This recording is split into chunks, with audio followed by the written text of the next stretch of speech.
Vamos louvar e exaltar o nosso Deus, Paz Church.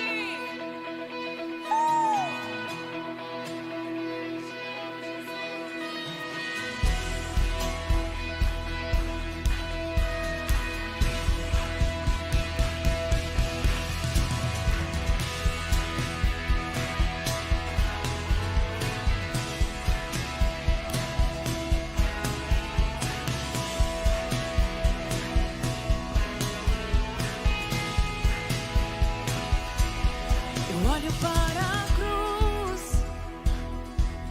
e para a cruz eu vou.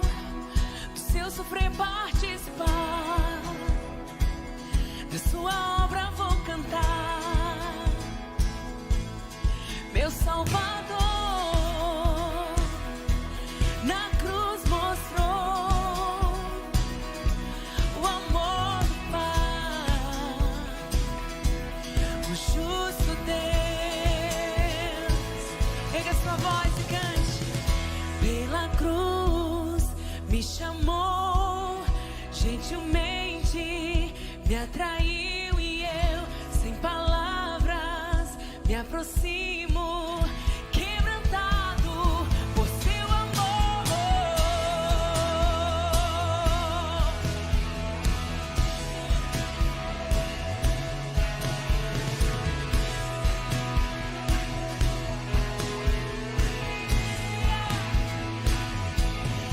Merecida a vida, de graça recebi, por sua cruz, da morte me livrou,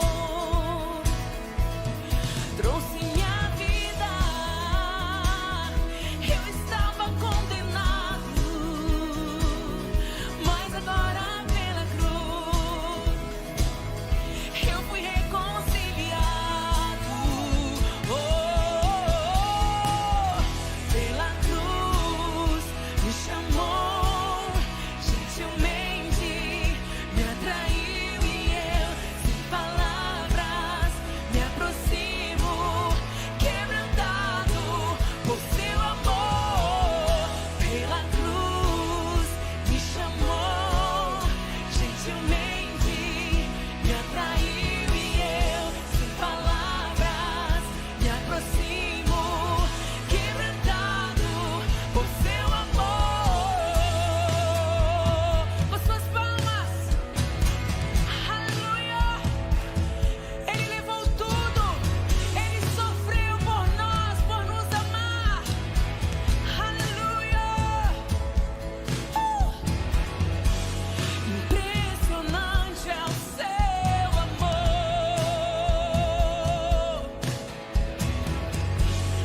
Me redimiu e me mostrou o quanto é fiel.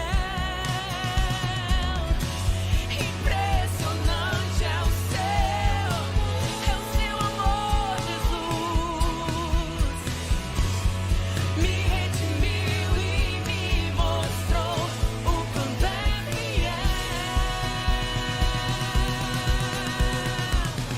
Pela cruz me chamou, gentilmente me atraiu, e eu, sem palavras, me aproximo, quebrantado por seu amor. Pela cruz me chamou, gentilmente me atraiu, e eu me aproximo, quebrantado por seu amor. Te amamos, Jesus, te amamos.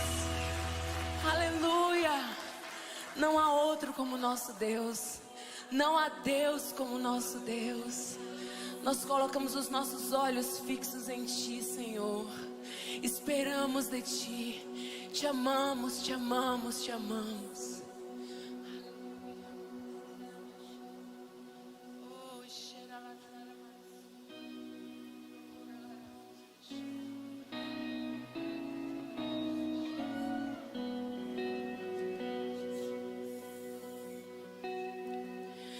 Não há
Pai lhe deu um nome que está acima de todo nome.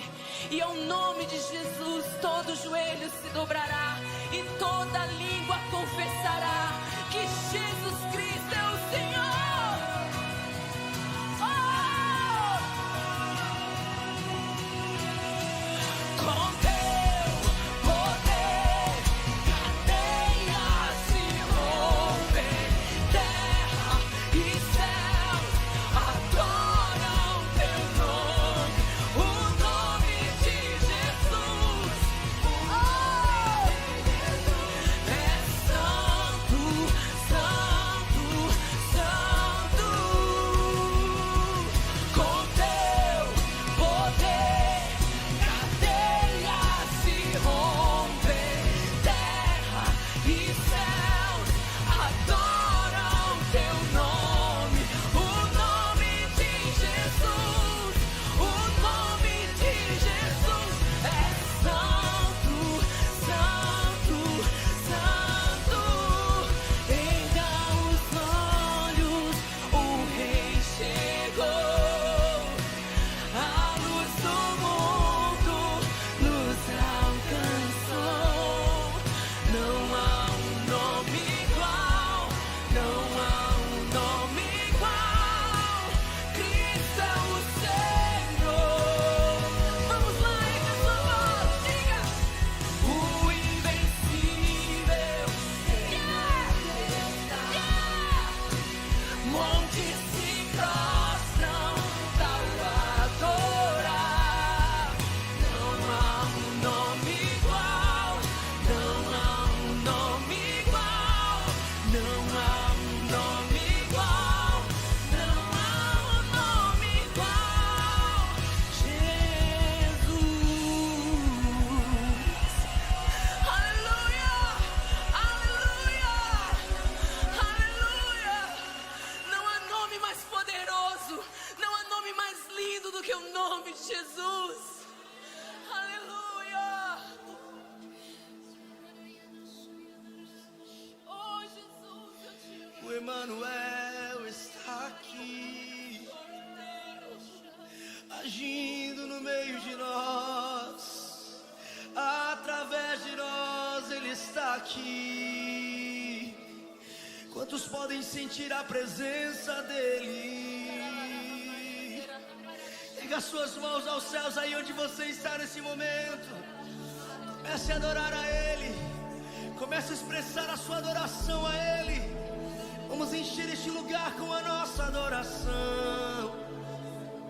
Oh, yeah.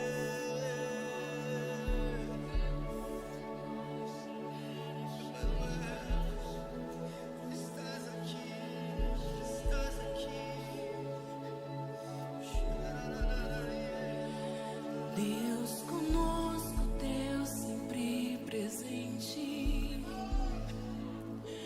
meu amigo eterno, inseparável, o Criador que se vestiu da criação, Emmanuel.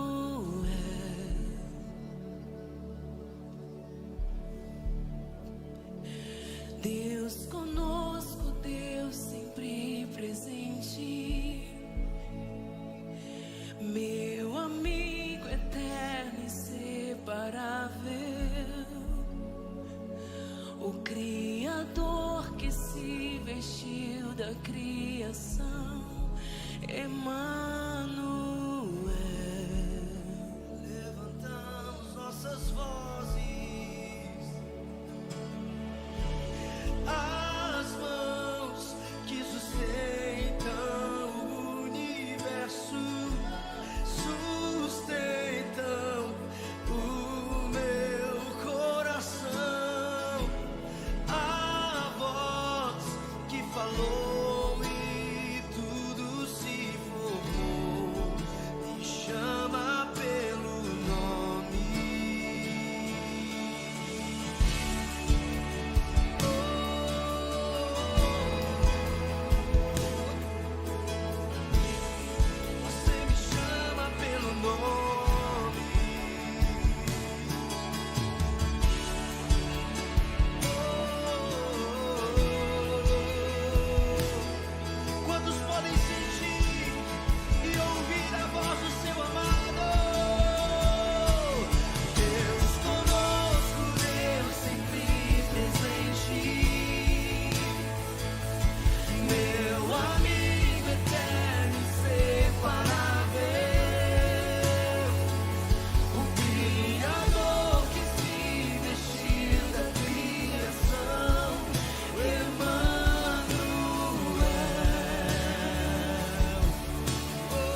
Bendizemos ao Senhor, entronizamos a Ti, ó Pai, porque o Senhor é digno de todo louvor, de toda adoração, e nós queremos expressar nesta hora o nosso culto ao Senhor, através do louvor, através da oração, através da ministração da palavra, Pai. Nós queremos dizer que os nossos ouvidos estão cativos para ouvir o que o Senhor tem para ministrar sobre nós.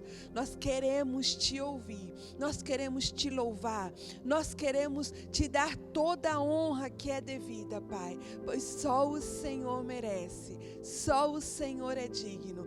E não há outro motivo, não há outra razão de nós estarmos reunidos em família, prestando um culto ao Senhor, a não ser a gratidão em nosso coração, a não ser o amor que nós temos pela Tua presença, por Ti, ó Senhor. Vem, Espírito Santo, Tu és muito bem-vindo em nosso meio. Vem, Espírito Santo, vem agir de modo sobrenatural sobre cada lar, sobre cada família, sobre cada pessoa que nesta hora também exalta ao nome do Senhor Jesus. Aleluia! Seja muito bem-vindo ao nosso culto de celebração da Paz Church Online. Como é gostoso nós estarmos reunidos em família. Como é gostoso nós cultuarmos ao Senhor. Não apenas assistirmos ao culto, mas nós também participarmos com canções, com aplausos, com danças, com oração, com aquilo que nós temos, porque o momento em que nós estamos cultuando ao Senhor é o momento também que nós honramos a Ele. E como é gostoso saber que você está aí também fazendo parte desse culto ao Senhor. Seja muito, muito bem-vindo em nome de Jesus.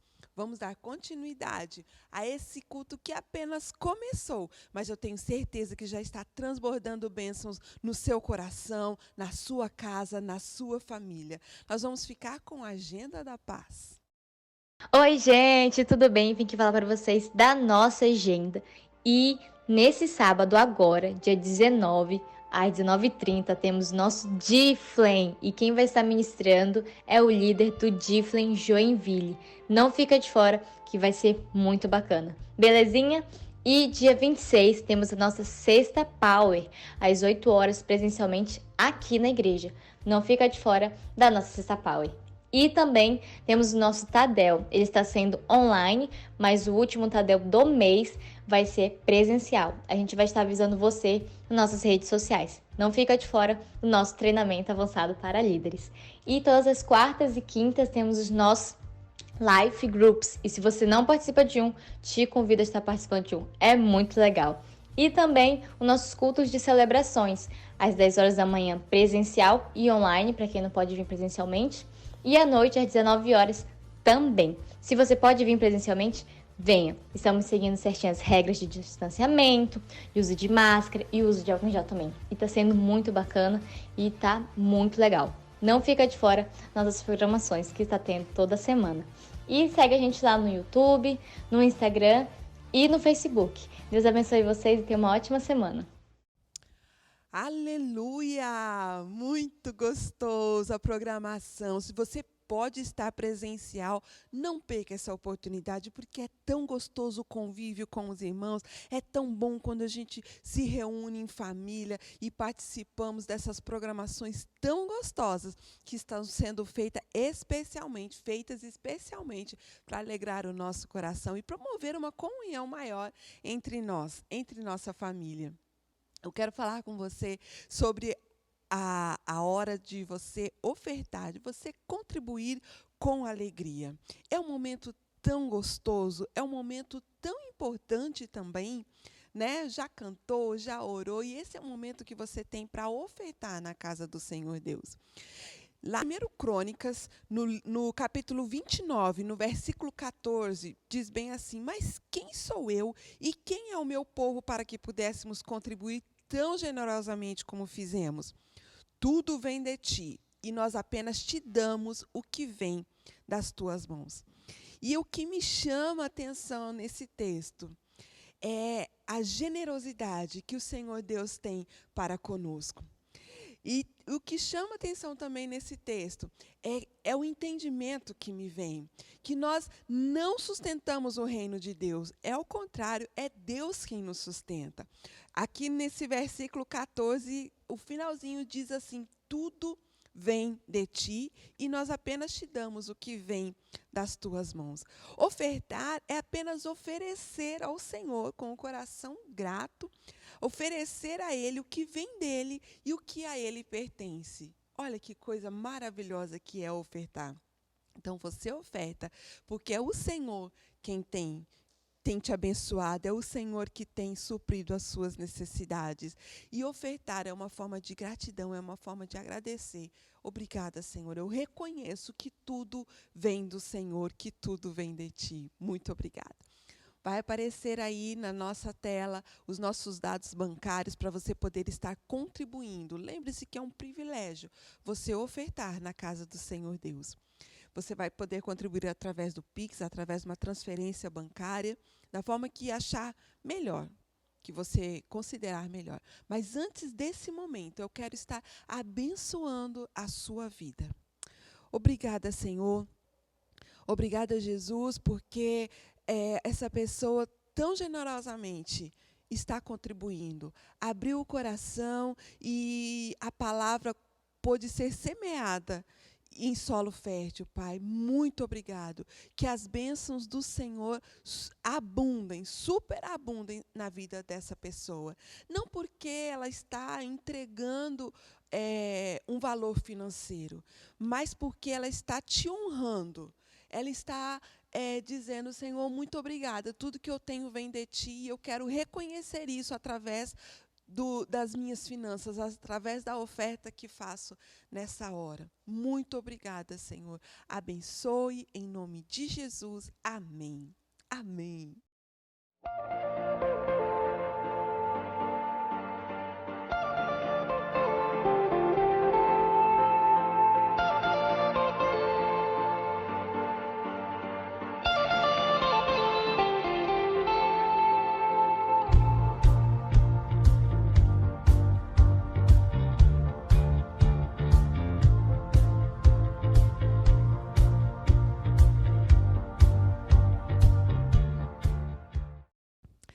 Aleluia! Glória a Deus! Que bom que você utilizou esse tempo para estar contribuindo, para estar ofertando na casa do Senhor. Mas eu quero te fazer agora um convite muito especial, porque é o momento de nós ouvirmos a ministração da palavra. Está muito gostoso mesmo. Está uma palavra poderosa que vai falar com você de um modo mais íntimo, de um modo mais profundo. Abra o seu coração, mas abra os seus ouvidos também e o seu entendimento, para que essa palavra venha cair no seu coração e venha frutificar, e venha dar muitos frutos para a honra e glória do Senhor. Fique com uma palavra de fé. Seja bem-vindo mais uma vez ao nosso culto de celebração da Paz Church Florianópolis. Que alegria podemos estar aqui reunidos em família para celebrar o Senhor. É gostoso reunir em família para celebrar, para bendizer o seu nome, para glorificar o nome de Jesus. Eu amo culto, eu sou apaixonado por culto e eu amo esse momento em que a gente se reúne para receber a palavra, para cantar, para cear, enfim, para participar dessa atmosfera tão gostosa da presença de Deus. Mas eu quero te trazer uma palavra para o seu coração. No culto passado, eu trouxe uma palavra que o tema era: você conhece a Deus? Mas na realidade, nesta parte de domingo passado, eu não falei sobre conhecer a Deus. Eu falei sobre Deus conhece você. Porque no juízo, a pergunta que vai ser feita não é se você conhece a Deus, mas a pergunta é: Deus conhece você? Essa é a pergunta a ser feita no dia do juízo. Deus te conhece? Nós falamos disso domingo passado. E como é uma mensagem continuada, hoje, claro, eu quero falar sobre: você conhece a Deus? Ou talvez até, em vez de nós falarmos você conhece a Deus, nós poderíamos até falar: o quanto você conhece a Deus? O quanto você conhece a Deus? Eu acho que esta pergunta caberia até mais: o quanto você conhece a Deus? Por que eu falei domingo passado sobre Deus conhece você? Claro, essa pergunta é muito chave, é a pergunta chave, mas eu sei que não tem como Deus conhecer você se você não conhece a Deus. Então é tão chave quando nós conhecemos a Deus, ou o quanto nós conhecemos de Deus, como isso é importante. Eu quero chamar você para esse texto, essas palavras que saiu da boca do grande rei Salomão, usado pelo Espírito Santo. Ele dá várias chaves para nós sobre a importância desse conhecer a Deus. Em Provérbios capítulo 4, dos versículos 5 ao 7, você pode acompanhar comigo aqui nas nossas telas, ou na tela aí do seu celular, ou da sua televisão. Olha o que o Espírito Santo diz aqui, usando Salomão: procure obter sabedoria e entendimento, não se esqueça das minhas palavras, nem delas se afaste. Não abandone a sabedoria, e ela o protegerá. Ame-a, e ela cuidará de você. O conselho da sabedoria é: procure obter sabedoria. Use tudo que você possui para adquirir entendimento. Parece, olhando para esse texto, que não ficou tão claro, pastor Jairo. Nós estamos falando sobre conhecer a Deus.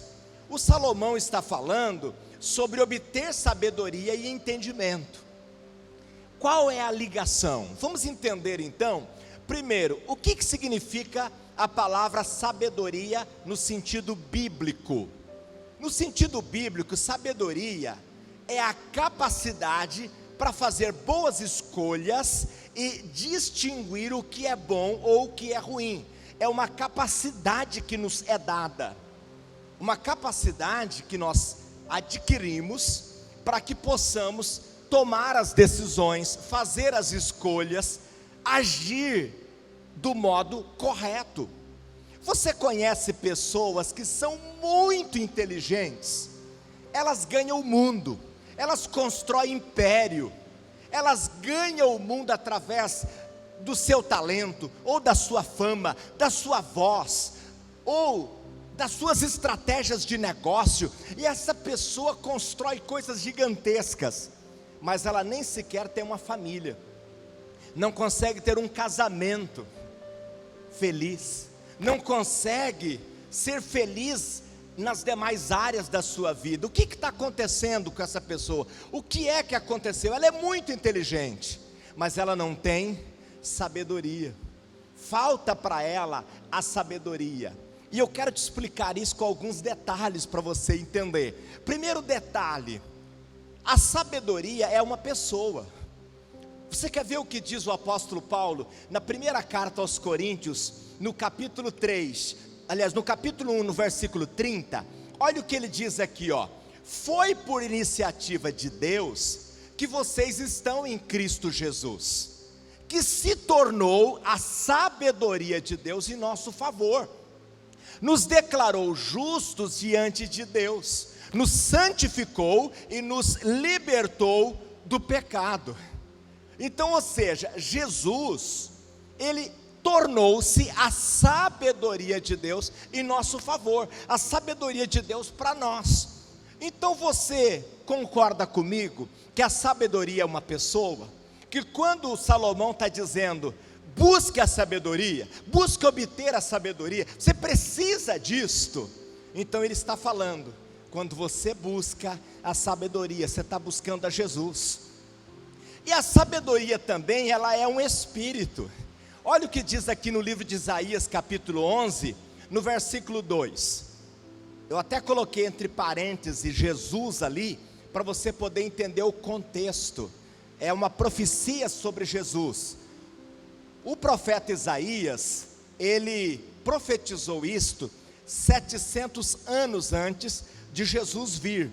E ele diz assim: e repousará sobre ele, Jesus, o Espírito do Senhor, o Espírito de sabedoria e de entendimento. É o entendimento que nos leva à sabedoria. O Espírito de conselho e de fortaleza. O Espírito de conhecimento e de temor do Senhor. Olha a importância de nós entendermos isso e de nós assumirmos isso. A Bíblia conta acerca de um homem chamado José. Ele é conhecido como José do Egito. Esse rapaz, ele foi um rapaz comum como qualquer outro, uma criança como qualquer outra, um adolescente como qualquer outro. Só que o José, ele tinha um relacionamento com Deus. E esse relacionamento que José teve com Deus foi tão tremendo, que o José se tornou o governador do maior império da época. Se tornou conselheiro do maior rei do tempo dele. E como que o José se tornou esse conselheiro de um grande rei? Através do Espírito de Deus. O Espírito de sabedoria que estava em José o transformou num conselheiro do maior rei da época. Outro exemplo lindo é Daniel. Daniel também do mesmo jeito, porque ele tem o Espírito de Deus, o Espírito da sabedoria. O Daniel se torna também o conselheiro do maior império da época. Aquele grande império, o Daniel se torna um conselheiro. Por quê? Porque nele estava o Espírito de sabedoria. Olha a importância disso. Deixa eu te contar um episódio bíblico, para você entender o que eu quero passar para você. Eu estava esses dias meditando em Marcos capítulo 14, e ali Jesus está falando sobre a preparação da ceia. Jesus está preparando a ceia. E o que ele faz? Ele chama 2 discípulos, e ele diz assim para esses 2 discípulos: vocês vão a Jerusalém, quando vocês entrarem na cidade, vocês vão deparar com um homem carregando uma vasilha de água. Quando vocês verem esse homem carregando a vasilha de água, vocês seguem ele. A casa que ele entrar, você entra atrás. E você pergunta quem é o dono da casa. Aí você fala: o Senhor mandou vir aqui dizer que ele quer fazer a ceia com os discípulos nessa casa. E o dono da casa vai dizer: eu já tenho um lugar arrumado para ele fazer a ceia. Para um pouquinho, reflita comigo.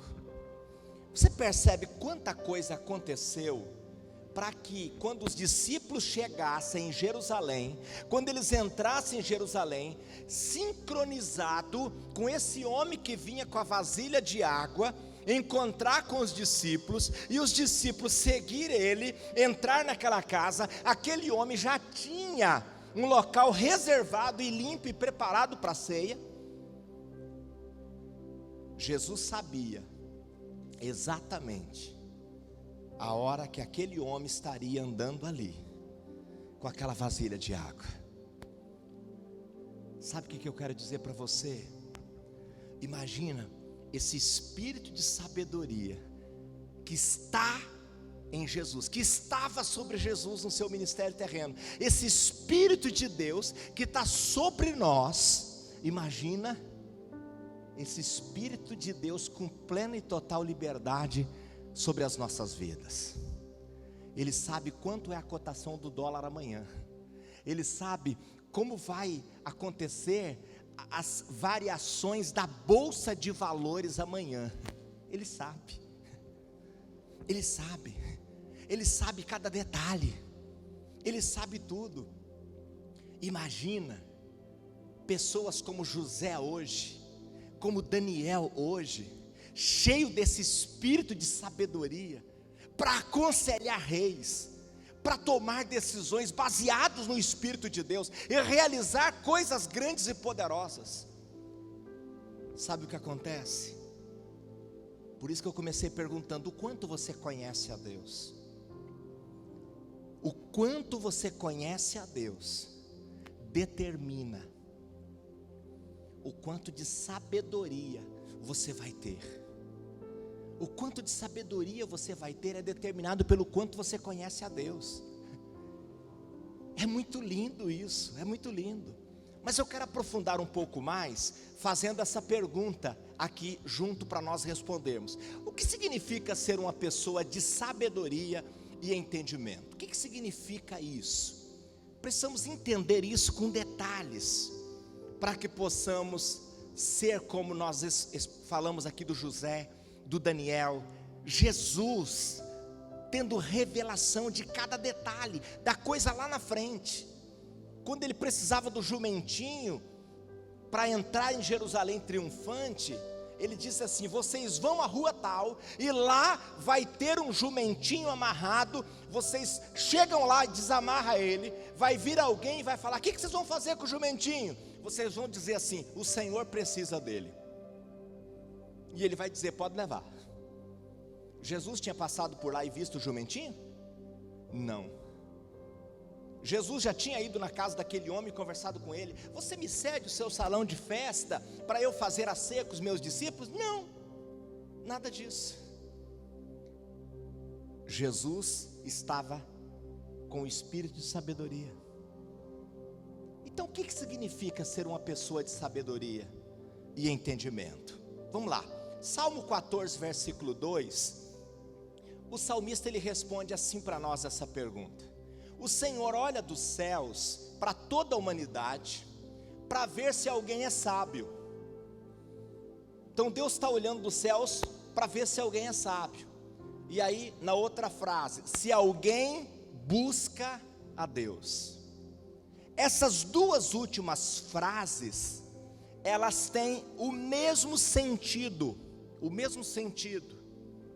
Estudando isso aqui com profundidade, aqui ocorre algo que é chamado de o paralelismo hebraico. O que é o paralelismo hebraico? É quando duas frases faladas diferentes, elas têm o mesmo sentido.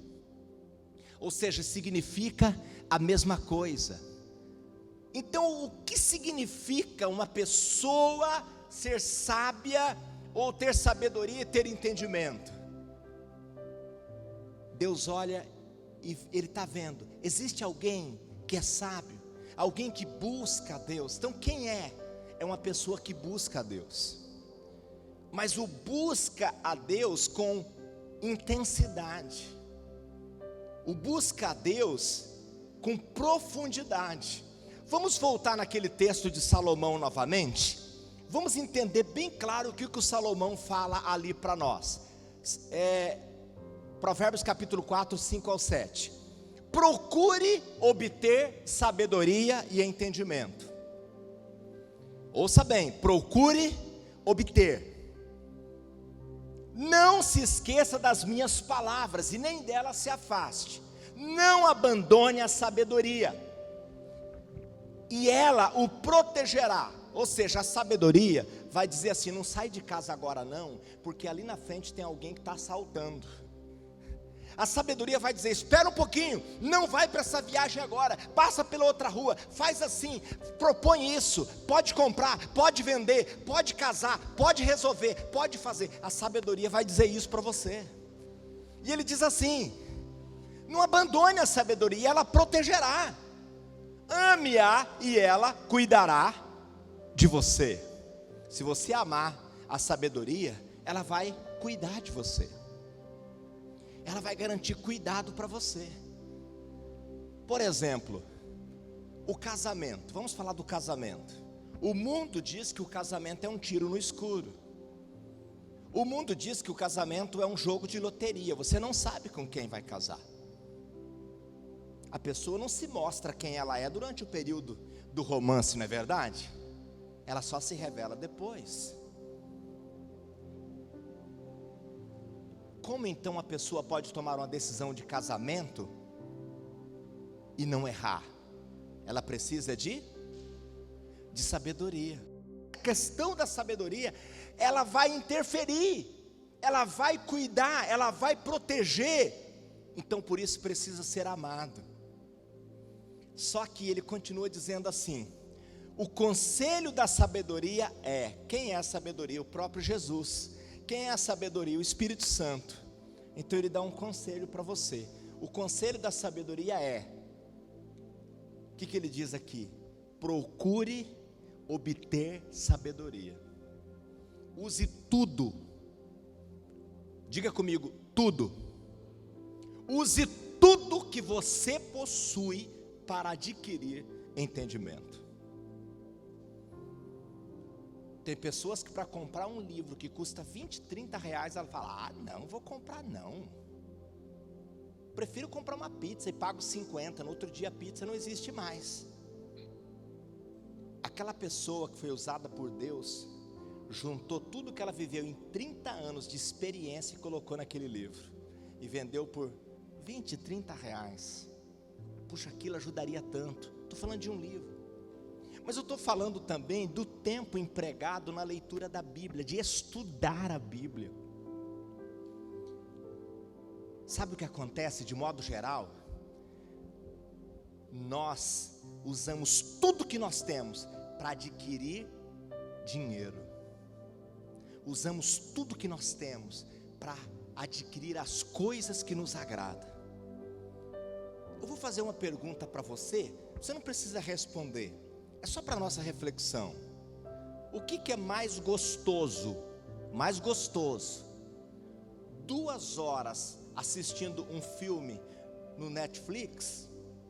Ou 2 horas estudando um capítulo da Bíblia? O que é mais gostoso? Claro que é o filme do Netflix, pastor. Nós usamos tudo que nós temos para ganhar dinheiro, para conseguir os nossos cursos universitários, para conseguir os nossos títulos, para o nosso descanso, para o nosso prazer, e nós investimos pouquinho do que nós temos para adquirir sabedoria, para adquirir entendimento que nos leva à sabedoria. Ele está dizendo, gasta tudo que você tem, mas adquira entendimento, você precisa disto. Ele está explicando para nós. Quantas pessoas, elas não entenderam ainda que não existe sabedoria sem Deus. Você sabia que não há sabedoria sem Deus? Por isso que o homem pode ser muito inteligente, pode conquistar o mundo com o seu talento, com o seu empreendedorismo, mas ele não tem sabedoria. Porque sabedoria só Deus pode dar.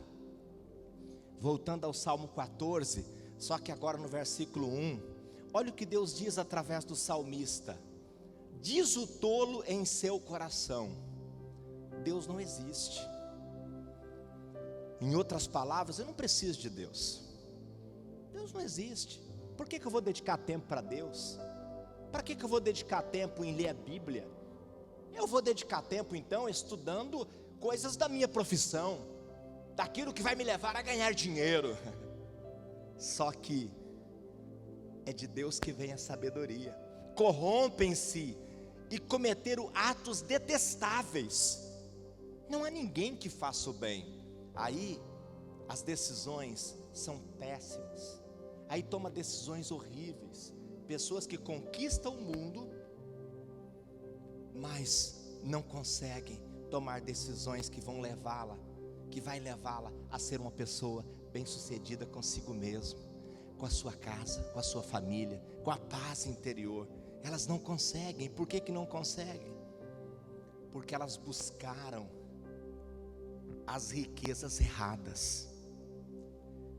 Jesus explica em Lucas 16:11, ele diz assim, veja comigo: assim, se vocês não forem dignos de confiança, preste bem atenção nessa palavra, dignos de confiança, como você lida, ele está dizendo, com as riquezas deste mundo ímpio, quem lhes confiará as verdadeiras riquezas? Jesus está separando aqui dois tipos de riquezas. Uma, ele está chamando de riquezas do mundo ímpio. Você precisa das riquezas do mundo ímpio. Você precisa do seu trabalho para sustentar você. Você precisa do dinheiro para o teu sustento. Claro, você precisa. Só que ele está dizendo que o modo com que você lida com as riquezas do mundo ímpio pode interferir se você vai ter as verdadeiras riquezas ou não. Quem vai dar para você as verdadeiras riquezas? Quem vai te dar? Quem vai dar as verdadeiras riquezas para você? Bom, se Jesus chama essas riquezas de verdadeiras, quer dizer então que existem riquezas falsas, você concorda comigo? Porque existem as verdadeiras. E quais são as verdadeiras riquezas? O apóstolo Paulo explica isso na segunda carta aos Coríntios, capítulo 4, ele diz dos versículos 6 e 7 o seguinte, ele diz assim, ó: pois Deus que disse, das trevas resplandeça a luz, Ele mesmo brilhou em nossos corações para a iluminação do conhecimento da glória de Deus na face de Cristo. Aí ele dá um ponto para explicar algo bem sério para nós. Ele diz assim: mas temos esse tesouro, diga comigo, tesouro. O que você põe num local secreto, bem guardado? Tesouros. Então ele diz, mas temos esse tesouro em vasos de barro, para mostrar que esse poder que a tudo excede, provém de Deus e não de nós. Que riqueza que é essa então que o Paulo está falando? Esse tesouro, que riqueza é esta? Ele explica nesse versículo que nós lemos em cima. Ele está falando ali, ó, o conhecimento da glória de Deus na face de Cristo. Esse conhecimento de Deus na face de Cristo é um tesouro. Só que esse tesouro é colocado num vaso de barro, que sou eu e você. Nós somos o vaso de barro. O Jeremias fala do vaso de barro em Jeremias 18. A Bíblia fala de vaso de barro quando Saulo se converte. Você é um vaso para mim. Então nós somos chamados de vaso, o vaso de barro. Ele coloca num vaso de barro esse tesouro, esse conhecimento da glória de Deus, essa sabedoria. Por quê? Quando a pessoa abrir a boca e começar a falar coisas de sabedoria, e aconselhar reis, e coisas de decisões tremendas e poderosas, você vai olhar e vai dizer, quem é esse? Não, na realidade não é ele. Ele é apenas o vaso de barro, é o tesouro que está dentro dele. Então não era o José, era o tesouro dentro do José. Não era o Daniel, era o tesouro dentro do Daniel. Você está entendendo? Então a verdadeira riqueza que Jesus está falando em Lucas 16:11 é o conhecimento de Deus. Esse conhecimento de Deus é a riqueza, as verdadeiras riquezas.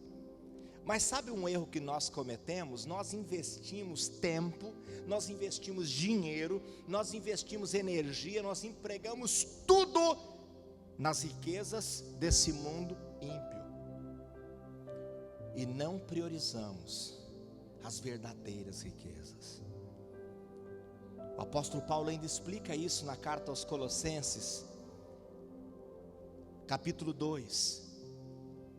Ele diz assim, ó, Colossenses capítulo 2, versículo 3: nele estão escondidos, em Jesus, estão escondidos todos os tesouros da sabedoria e do conhecimento.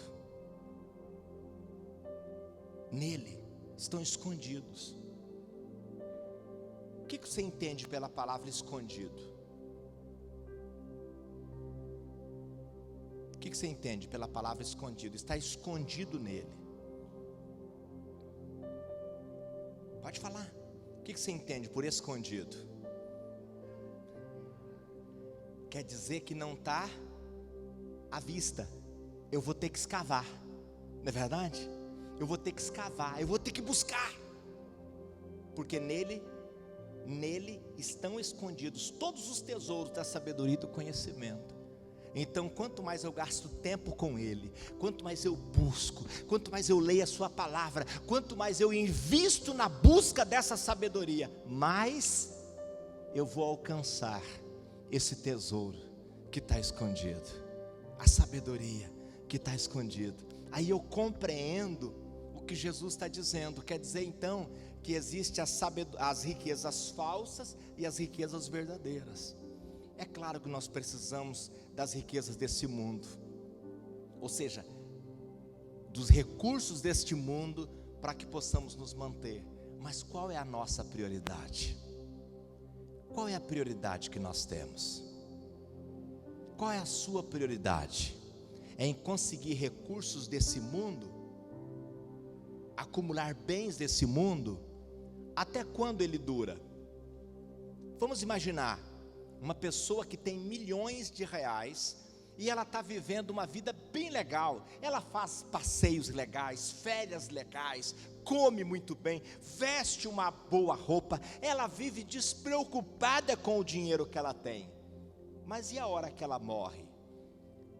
Esse dinheiro que ela tem, tudo isso que ela desfrutou, interfere na eternidade? Acrescenta alguma coisa na eternidade? Não, não muda nada.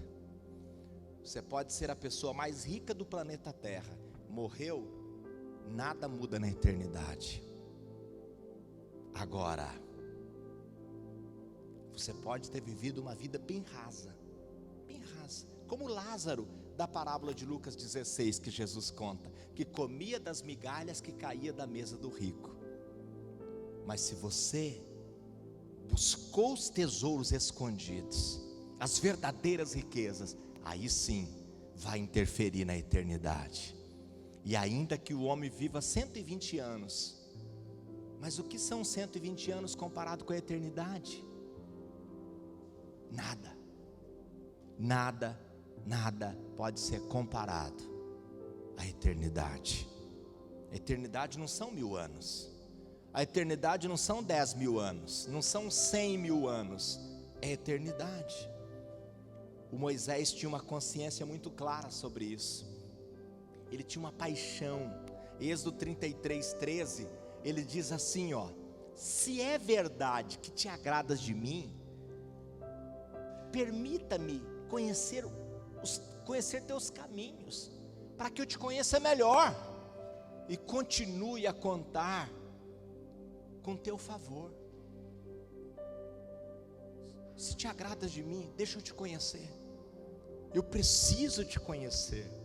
Moisés sabia que no conhecer a Deus, quanto mais profundo ele conhecesse a Deus, melhor ele viveria, muito mais ele teria sabedoria para realizar a obra que ele tinha de realizar. Tem uma promessa de Deus em Isaías 45:3 que é muito linda. No original, essa promessa Deus está fazendo para Ciro, mas como ele colocou como palavra inspirada, ela se torna promessa para a igreja de Jesus, para mim e para você. Olha o que ele diz: eu lhe darei tesouros escondidos na escuridão. Sim, riquezas secretas.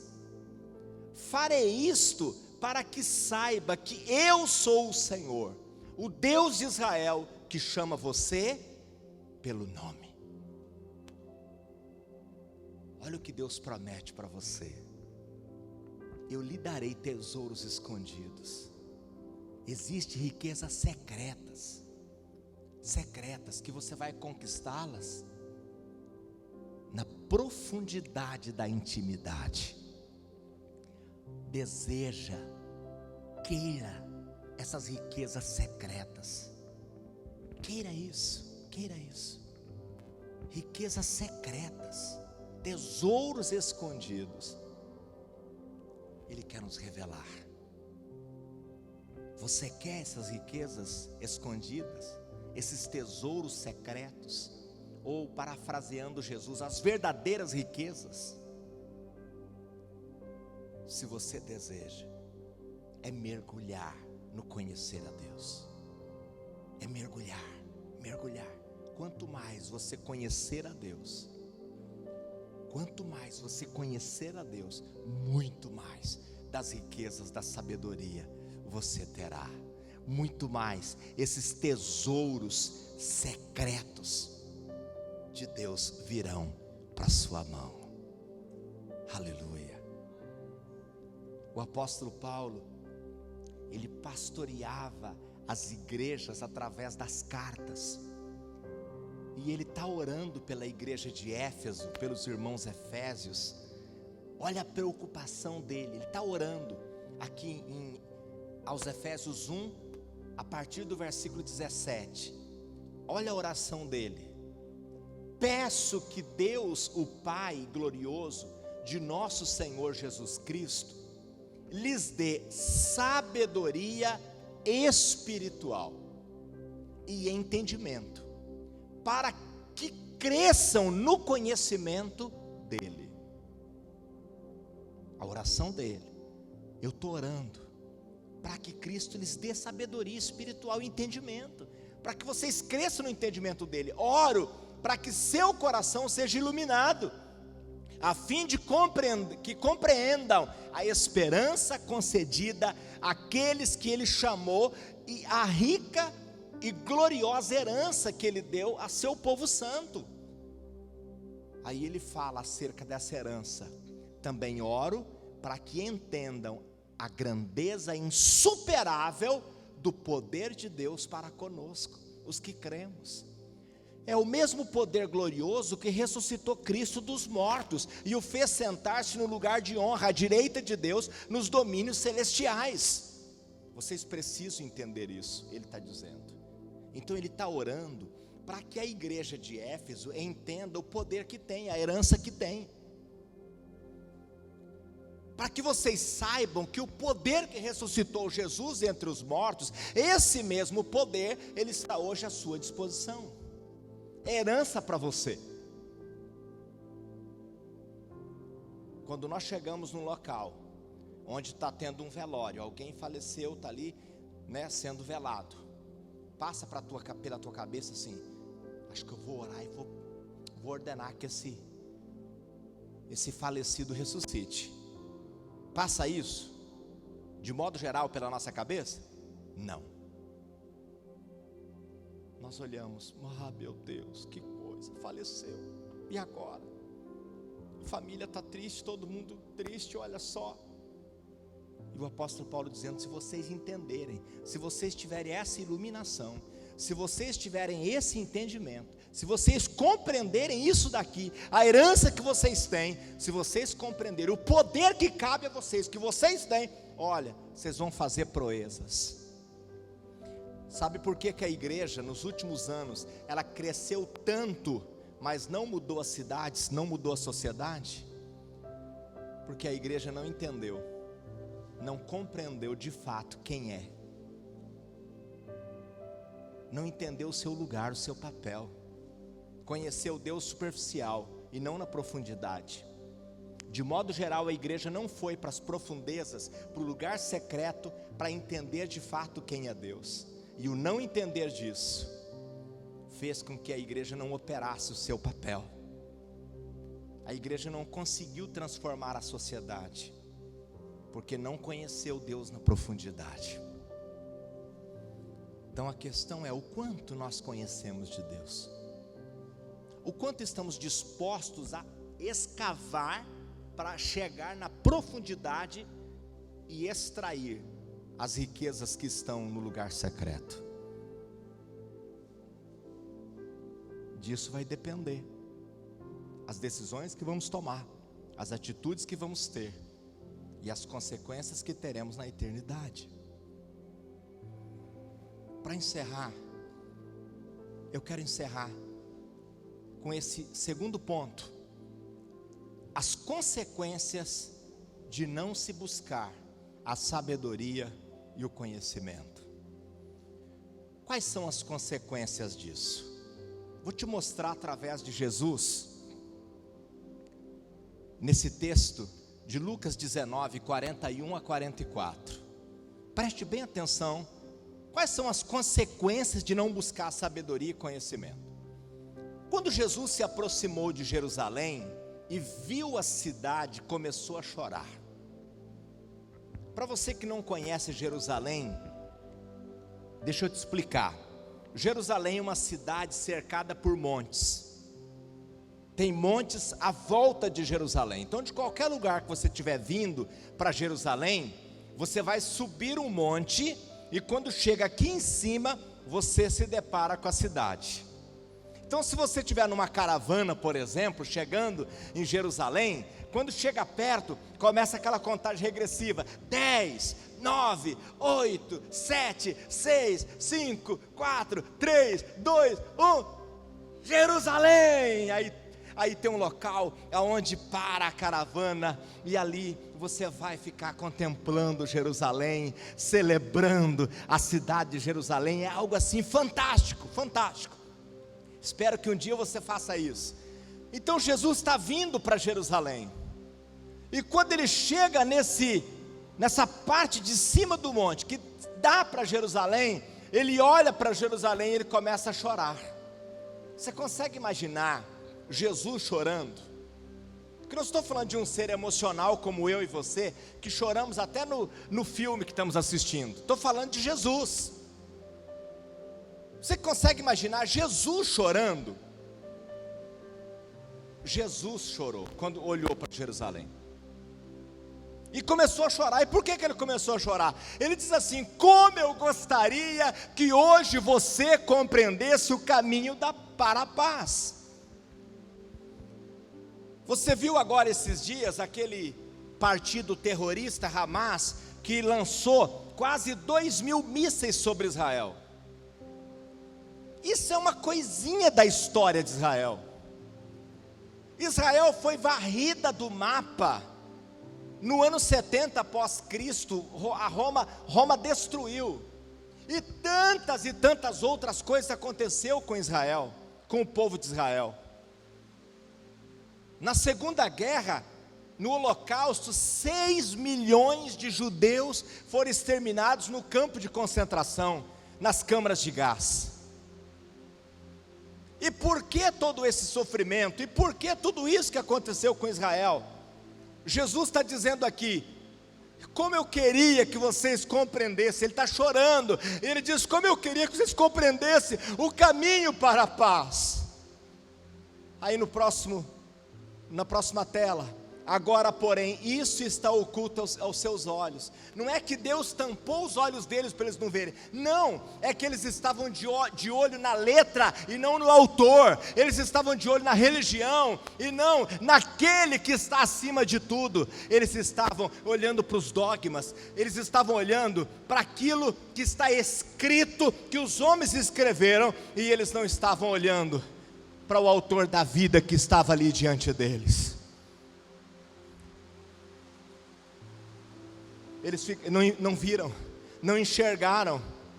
E ele diz: chegará o tempo em que seus inimigos construirão rampas para atacar seus muros, e rodearão e apertarão o cerco por todos os lados. E sabe o que vai acontecer? Continua ali no texto, na próxima tela: esmagarão vocês e seus filhos, e não deixarão pedra sobre pedra, pois você não reconheceu que Deus a visitou. Você não reconheceu que Deus visitou você. Que triste. Aconteceu com Jerusalém.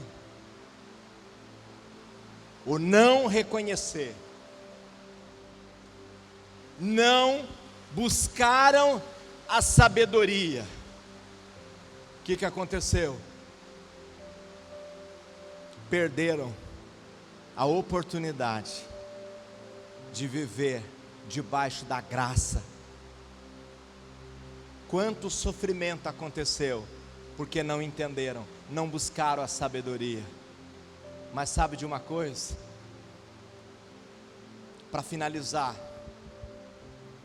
Deus nos deu uma oportunidade tão grande, Ele nos ama tanto, que nos deu a oportunidade de ouvir essa palavra que estamos ouvindo agora, e nós tomarmos uma decisão de usar tudo que temos para adquirir sabedoria e entendimento. Você gostaria disso? Coloque em pé, por favor. Quero fazer uma oração com você.